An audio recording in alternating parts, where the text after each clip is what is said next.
Walter, how are you? Hey, fine. You know, whenever I see you from time to time at functions or out and about or occasionally when you're with us, and I always think to myself, geez, it would be so nice, especially now, well, I guess anytime really, because of everything that's going on in the world, you know, whether it's in Europe or in California or wherever, it would be nice to have you bringing us the facts and details of these events. So I'm glad you're here to kind of update us on what you've been doing, sir. It's very nice of you. I did that for a few years. I know you did. I tried that. But you would still like to be doing that, or you just think that time is gone? Oh, sure. I mean, in the sense that I enjoyed doing it when I was doing Sure. it. And I miss the daily flow of the news, the adrenaline-pumping excitement of the breaking news story. I don't miss the performing part of it all that much, I think. Let me grill you on a couple of things. Yeah. I'm still pretty busy, though, you know. Oh, I know. You have other things going on. Sure. But you know what I'm doing now? What's that? Very big thing. I got a big deal. I got a little production company, but besides that, and when we're on the air, with a lot of things I could tell you about, but I've just had a great idea, just occurred to me, with this information highway. The big superhighway, sure. Super information highway. I'm going to build rest stops on that superhighway. The man is always thinking, ladies and gentlemen.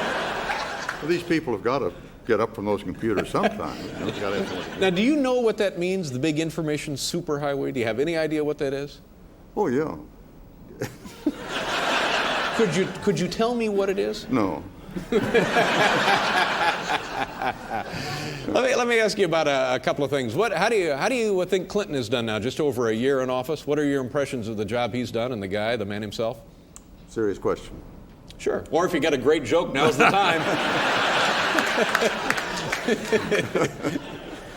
Well, I think that Clinton is doing very much what he intended to do when he came into office. He's trying to rebuild the government to serve the people in a fashion that he feels that it's not been served in the last 12 years.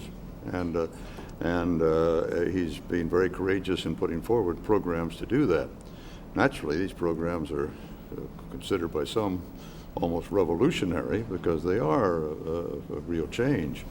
And in that, he's doing his very best. Right. So you're talking about the budget and the health care proposed legislation? The welfare plans, yeah. Sure, all of these things. And we various times we have people on here from various news operations, and I ask them, this Whitewater deal, is he in trouble, or is that just something to distract people from other real problems of the country?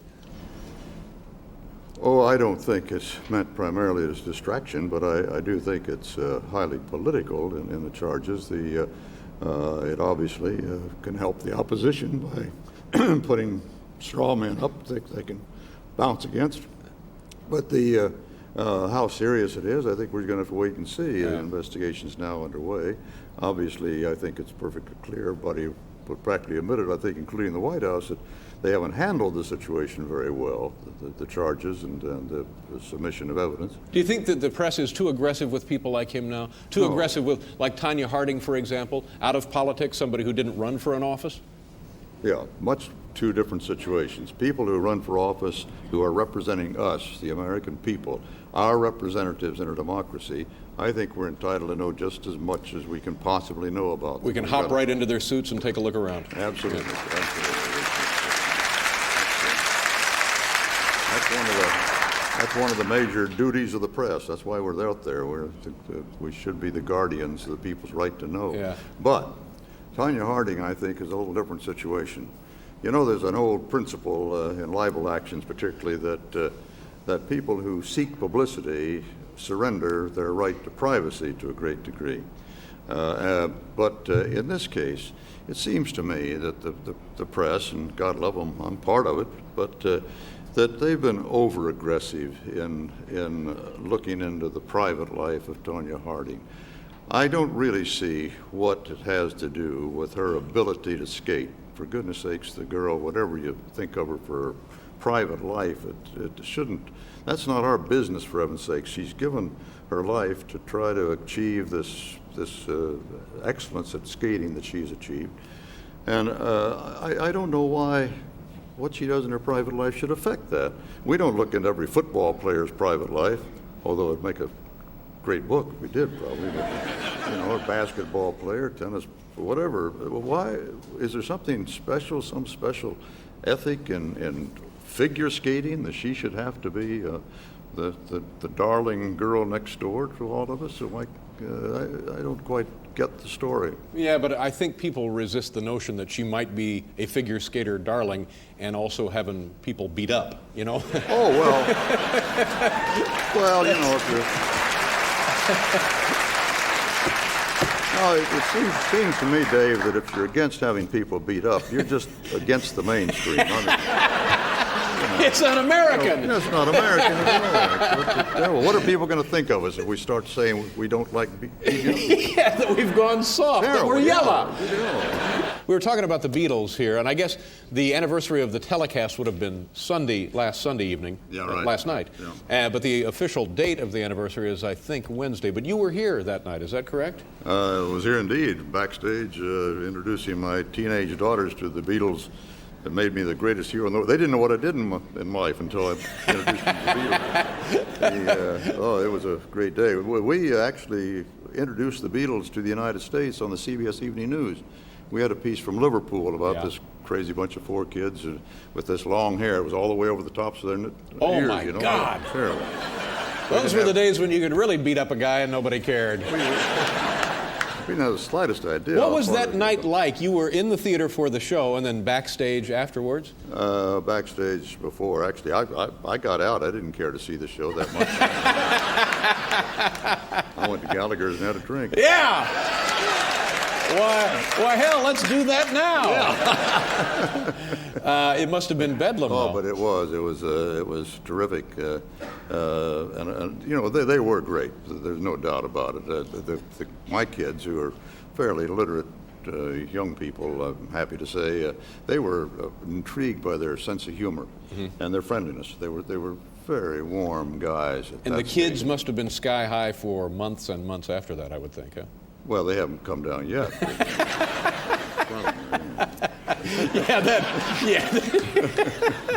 I know you and President Clinton didn't go Christmas shopping together per se, but you ended up shopping together somehow. What was that? That was here in New York City. The president came in. Yeah, you remember, if you remember, he came in the week before Christmas or something, tying up traffic all over Midtown. I got caught in Saks Fifth Avenue. I was there doing a bit of shopping. What were you buying?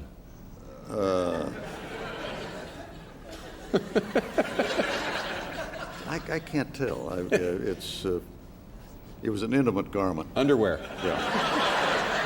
Something like that.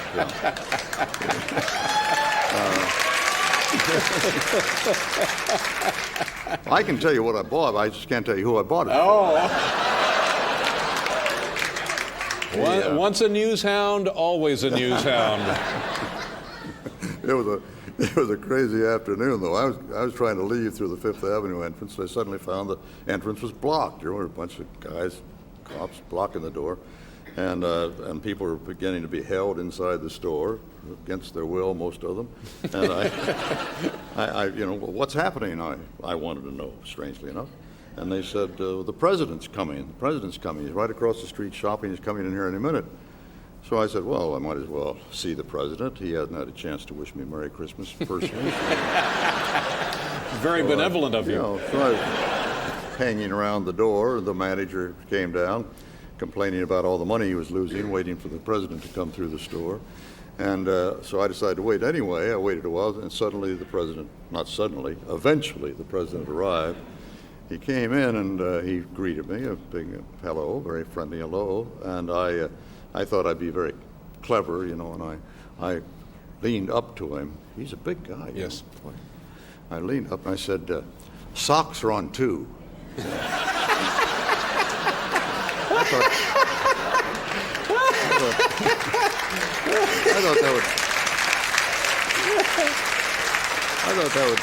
I thought he'd find that amusing. He kind of pulled back from me and looked kind of frightened and a little uncertain about this, and then he was whisked away.